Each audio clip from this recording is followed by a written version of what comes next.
자, 천천히 우회전해서 직진을 하던 제보자입니다. 그때 2차로에서 1번 유턴을 시도한 상대차와 추돌하고 말았습니다. 야, 전혀 정말. 예상치 못한 상황에 피할 새도 없이 발생한 사고입니다. 사고의 충격으로 제보자의 차량은 처참히 파손돼서요. 약 500만 원의 견적이 나왔다고 하네요. 당시 사고 현장에서 제보자를 만나서 저희가 또 자세한 이야기를 들어봤습니다. 그 사람은 상대방 차량은 안전거리 미확보로 저를 가해자로 몰고 있거든요. 제가 가해자이기 때문에 60이고 상대방이 40으로 돼가지고 예. 뒷차 60, 앞차 40을 얘기합니까? 제보자는 1차로 이미 내가 먼저 변경하고 있었는데 그 차가 갑자기 들어왔어요. 불법 유턴을 예상할 수 있나요? 그리고 황색 실선에 두 줄이 있는 그 중간선은 절대 넘어가면 안 되는 거예요. 이번 사고 갑자기 불법 유턴한 앞차 잘못이 훨씬 더 커야만 되겠습니다. 네, 운전자들이 교통법규를 잘 지켜야 안전한 도로가 만들어지겠죠. 이 점 꼭 명심하시기 바랍니다.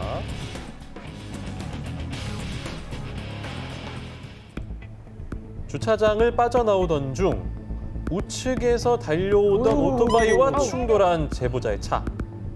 한눈에 봐도 오토바이 굉장히 빨라 보이지 네. 않습니까? 사고 경위에 대해서 자세히 들어보고자 제보자를 만나서 저희가 이야기를 나눠봐야겠습니다. 천천히 서행하면서 우회전을 준비하고 있었고요. 근데 여기 SUV가 크게 가로막고 있어서 이 우측에서 오는 차들을 전혀 볼 수 없었어요. 오토바이가 갑자기 튀어나오는 걸 보는 순간 저는 이제 멈췄었는데 오토바이가 제동을 하지 못해서 바로 이제 부딪혔죠. 예, 다행히 큰 사고로 이어지진 않았다고 합니다. 하지만 제보자는 현재 과실 비율에 대해서 억울하다는 입장입니다. 이제 노회로 진입하는 차가 더 과실이 크다라는 얘기를 들었고 이제 며칠 뒤에 9대 1이라는 얘기를 듣게 되었습니다. 노예 진입차 제보자의 잘못이 90%라고 하는군요. CCTV를 확인해 봐야 됩니다. 오토바이가 잘 가고 있는데요. 지금 잘 가고 있어요. 그런데 마지막에 와서 오른쪽 공간이 많은데 왜 왼쪽으로 갈까요? 노예 진입차가 더 잘못했다. 그것은 정상적으로 가는 차를 갑자기 푹 때렸을 때고요. 지금은 제보자가 주차장에서 천천히 나오고 있었어요. 가상의 중앙선을 넘은 것도 아니고 이제 오른쪽 돌리려고 하는데 오토바이가 푹 나타났어요. 따라서 이번 사고는 제보자 90% 공감되지 않는 의견이고요. 저는 오히려 오토바이가 더 잘못됐다는 의견입니다. 도로 위 가상의 중앙선 역시 목숨을 지키는 생명선과도 같습니다. 명심하고 안전운전하시기 바랍니다.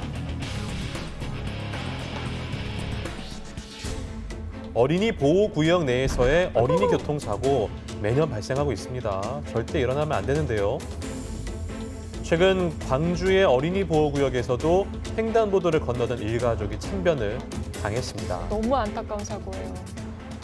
당시 사고가 발생했던 어린이 보호구역으로 가봤습니다. 사고를 접한 유치원생들의 당부가 담긴 포스터가 걸리는 등 그날의 슬픔을 기억하는 마음이 곳곳에 이렇게 남아 있었습니다. 그럼에도 여전히 안전에 대한 경각심이 결여된 운전자들로 인해서 도로는 위험한 상황이었는데요. 쌩쌩 다닌 편이에요. 방금 저쪽처럼. 많이 위험하죠. 신호등이라도 있었으면 좋겠는데. 예, 우리 아이들 여전히 교통사고의 위험에 노출돼 있습니다. 2살 배기 아이가 안타깝게 목숨을 잃은 사고, 도대체 어떻게 이런 처참한 사고가 발생한 걸까요?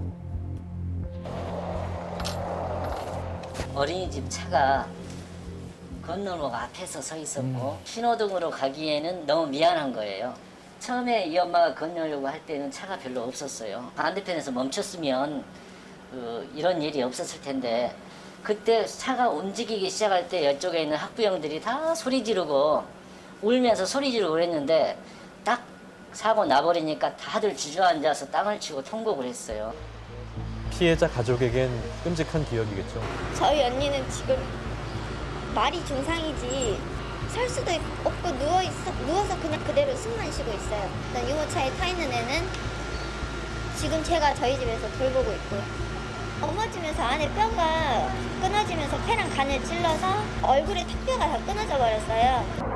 예, 게다가 더 충격적인 건요. 지난 5월 같은 장소에서 이미 한 아이가 중상을 입는 사고가 있었다는 겁니다. 당시 사고를 목격해서 신고까지 했다는 인근 주민. 그 전에 일어났던 사고가 제가 목격하고 제가 신고를 했었어요. 그 사고 났을 때 조금 적절한 조치가 취해졌었더라면 그저 이름뿐인 유명무실한 어린이 보호구역. 그런데 유독 이 장소에서 사고가 잦은 이유가 뭘까요? 왜 사고 안 날 수가 없는 구조예요, 이게 이 구조가. 저 신호를 받기 위해서 저기서 아까 좀 보시지만 굉장히 빨리 달려오는 편이에요. 저 앞에 보이는 어린이 보호구역 펜스를 완전히 쳐서 안전하게 신호등을 받고 건널 수 있도록. 이 사고 지점은 어린이 보호구역입니다. 어린이 보호구역에서 걸어가는 어린이 또는 뛰어가는 어린이 또는 자전거 탄 어린이 민식이법 보호 대상이죠. 유모차에 타고 있던 어린아기. 엄마가 아기 손잡고 아장아장 걸어가는 그것을 충격하나 똑같죠. 따라서 이번 사고 민식이법이 적용돼야 되겠고요. 우리의 도로교통법엔 보행자가 있을 때는 일시정지 의무가 있습니다. 앞으로는 바뀌어야 됩니다. 사람이 있건 없건 일단 멈췄다가 안전을 확인하고 지나갈 수 있도록 시급한 법 개정이 필요합니다. 우리 아이의 교통 안전 어른들이 먼저 나서야 할 때입니다. 안전한 대한민국을 위해 운전자들의 각별한 주의가 절실해 보입니다.